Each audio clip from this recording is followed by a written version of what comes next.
Salah satu di antara jutaan keistimewaan yang Allah berikan kepada umat ini adalah diberikannya satu ibadah yang tidak mungkin ditolak, pasti diterima oleh Allah.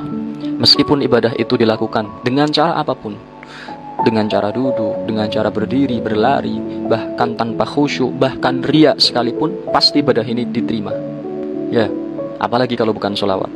Adimi sholat ala Nabi Muhammadi faqabuluha hatmun bighairi taraddudi. Perbanyaklah sholawat kepada Nabi Muhammad, karena diterimanya sholawat itu adalah suatu keniscayaan yang pasti. A'maluna bainal qabuli wa raddiha.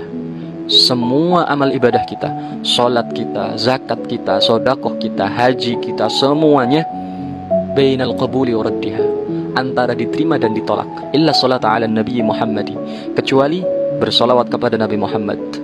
Dengan sebab kemuliaan nama Nabi Muhammad, pasti solawat itu akan diterima oleh Allah Subhanahu wa ta'ala.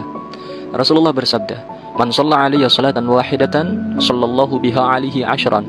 Siapa yang bersolawat kepadaku satu kali, maka Allah akan memberikannya 10 rahmat.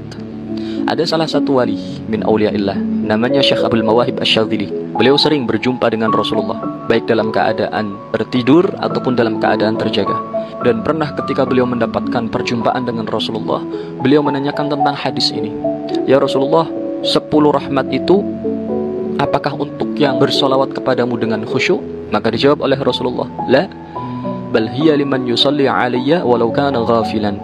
Enggak, 10 rahmat itu untuk semua yang bersolawat kepadaku meskipun dalam keadaan lalai, tanpa khusyuk. Lalu ditanya lagi sama Syekh Abdul Mawahib, "Ya Rasul, enggak khusyuk aja dapat 10 rahmat. Lalu bagaimana dengan yang khusyuk?" Rasulullah menjawab, "La ya'lamu thawabaha illallah." Ya, enggak ada yang tahu pahalanya seperti apa, sebesar apa, seagung apa. Yang tahu cuma Allah. Sahabat, satu solawat tanpa khusyuk dibalas oleh Allah Subhanahu wa ta'ala sebanyak 10 rahmat. Lalu bagaimana jika kita membaca 10 solawat, 100 solawat, 1000 solawat, meskipun tanpa khusyuk, berapa rahmat yang telah kita dapat dari Allah Subhanahu wa ta'ala? Lalu ada pertanyaan, memang seberharga apa rahmat Allah itu? Maka mungkin sebuah hadis yang akan saya sampaikan ini sedikit banyaknya bisa menjelaskan seberapa berharganya rahmat Allah. Di dalam kitab Khasaisul Ummah Al-Muhammadiyah karya Profesor Dr. Sayyid Muhammad bin Alawi Al-Maliki, di situ ada sebuah hadis yang diriwayatkan oleh Imam At-Tirmidzi. Hadis ini menerangkan tentang kisah yang diceritakan oleh malaikat Jibril kepada Rasulullah. Lalu Rasulullah menceritakan kembali kepada para sahabatnya bahwa dahulu ada seorang abid, ahli ibadah dari kalangan Bani Israel. Dia beribadah di tengah-tengah pulau yang terletak di tengah-tengah samudra. Beribadah selama 500 tahun, tidak pernah berhenti, dengan kualitas dan kuantitas yang sangat luar biasa. Saking istiqomahnya dia ibadah, sampai-sampai Allah memberikan karamah untuknya, yaitu Allah berikan untuknya di pulau yang dikelilingi oleh air asin itu sebuah mata air yang begitu segar. Tidak hanya itu, Allah tumbuhkan pula di pulau itu sebuah pohon delima yang berbuah setiap malam. Maka si abid ini bisa memakan buah delimanya setiap malam dan meminum airnya, lalu kemudian siangnya untuk berpuasa, malamnya untuk ibadah. Seperti itu terus. Siang puasa, malam ibadah, siang puasa, malam ibadah. Tak pernah henti sampai 500 tahun, hingga kemudian dia meninggal dalam keadaan bersujud. Dan ketika hamba ini diberdirikan di hadapan Allah pada yaumul hisab, Allah Subhanahu wa ta'ala memerintahkan para malaikatnya, "Masukkan hambaku ini ke dalam surga dengan rahmatku." Maka hamba ini protes, "Ya Rabb, bal bi ibadati." Ya Allah, dengan ibadahku, jangan dengan rahmatmu. Capek aku 500 tahun ibadah di bumi, kalau ternyata masuk surga gara-gara rahmatmu. Aku pengennya dengan ibadahku. Maka kata Allah, kalau begitu harus ditimbang ibadahmu. Lalu ditimbang ibadahnya. Diambil 500 tahun ibadahnya, ditaruh di satu timbangan amal. Jelas begitu berat. 500 tahun ibadah dengan kualitas dan kuantitas yang luar biasa. Lalu Allah memerintahkan salah satu malaikatnya untuk mengambil satu mata dari orang ini. Maka diambil satu matanya. Ketika mata ini ditaruh di satu sisi timbangan yang lain, tiba-tiba 500 tahun ibadahnya seperti kapas dibandingkan dengan batu 1 ton. Tidak ada apa-apanya. Lalu Allah mengatakan, "Lihat, ibadahmu masih kurang jika dibandingkan dengan satu rahmat yang aku berikan pada satu matamu. Ini baru satu, belum matamu yang satunya lagi, belum telingamu, belum otakmu, belum jantungmu, belum semua yang ada di dalam tubuhmu. Maka karena ibadahmu masih kurang, masih terlalu ringan, kamu harus masuk neraka. Lalu malaikat menyeret hamba ini ke neraka.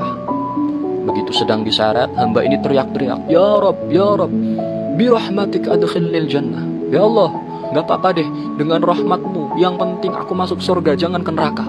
Lalu Allah memerintahkan para malaikat yang menyeretnya untuk mengembalikan hamba itu ke hadapannya. Lalu Allah berfirman, wahai hambaku, memangnya siapa yang memberikanmu umur sampai 500 tahun? Bukankah aku?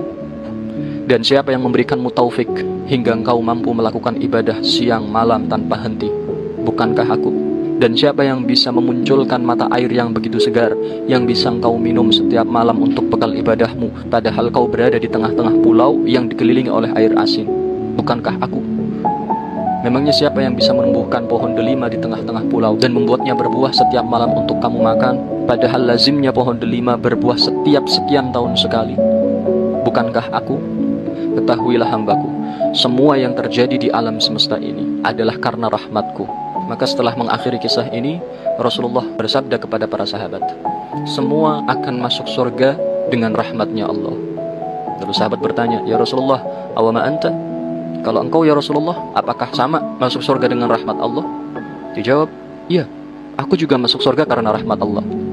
Sahabat, dari hadis ini coba kita petik satu pelajaran, bahwa satu rahmat Allah ditimbang dengan 500 tahun ibadahnya seorang abid dengan kualitas dan kuantitas yang luar biasa, ternyata masih jauh lebih besar, lebih berat, lebih agung satu rahmat Allah itu. Sedangkan kita, umat Nabi Muhammad, diberi keistimewaan oleh Allah, bisa mendapatkan 10 rahmat Allah hanya dengan 1 kali sholawat saja kepada Nabi Muhammad, itu pun tanpa khusyuk. Assalamualaikum warahmatullahi wabarakatuh.